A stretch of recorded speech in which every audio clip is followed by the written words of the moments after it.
Everything is possible with these lights. This is the next level in the entertainment industry. I think it's the best job on the planet. In this series, Sensation and KLM will show you what is needed to become the world's leading dance event. In this episode, we will show you more about the techniques to build and decorate the stage. Welcome to the road to sensation.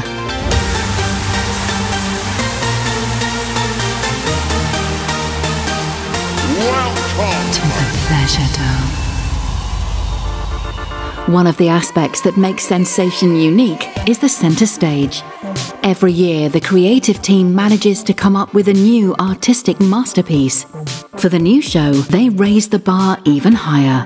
Before the final building in the venue, they decided to do a test build in the port of Amsterdam.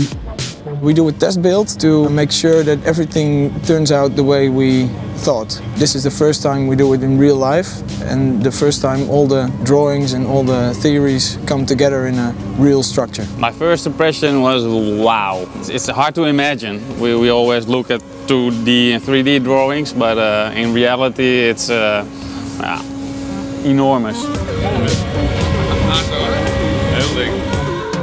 To lift the heavy arches of the new centre stage, a special hydraulic system was designed. All the arches together weigh over 40 tons. Smallest arch is a little over 16 meters, and the biggest arch is almost 19 meters high. They're all 8.5 meters wide, and they weigh up to 7 tons for the biggest arch. It's a standalone object, so we don't need a roof anymore. Normally we have the Amsterdam Arena or another big arena in the world to rig all our stuff.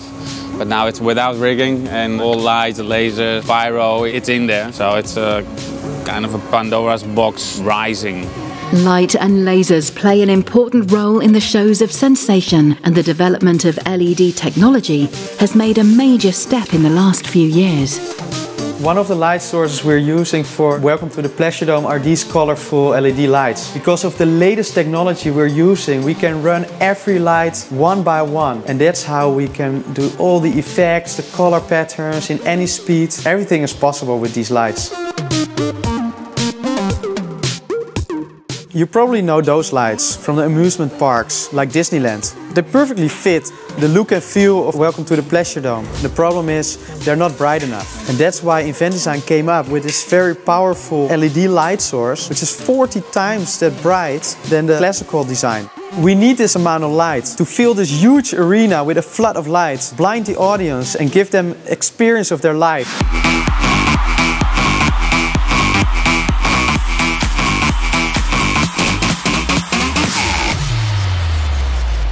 To hide all the technical equipment that is used in the immense steel arches, the designers came up with the idea to cover it with fabrics. But not just any fabric. They need to be stretchable, they need to be permanent flame retardant. So we developed a new type of stretch fabric in Taiwan. We knitted the fabric in China and flew the fabrics to our sewing workshop here in Holland, where we created the shapes for the frames.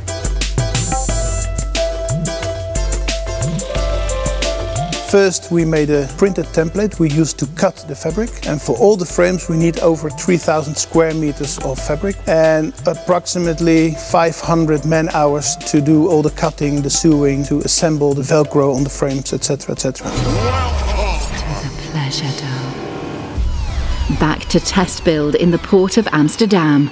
I've been working on it for 5 months now. We ran into some problems, some serious problems, and we're trying to solve them now. To make sure that everything is exactly what they had in mind, it was necessary to take back some parts to the welding plant to remeasure. It was a hell of a hassle getting here, and it's going to be another hell of a hassle getting it ready for the arena. The schedule's very tight, but it looks like we're going to make it.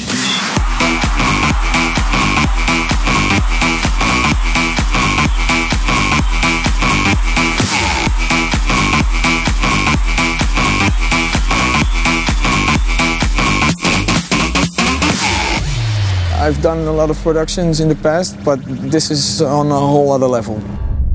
Stay tuned for more episodes of The Road to Sensation.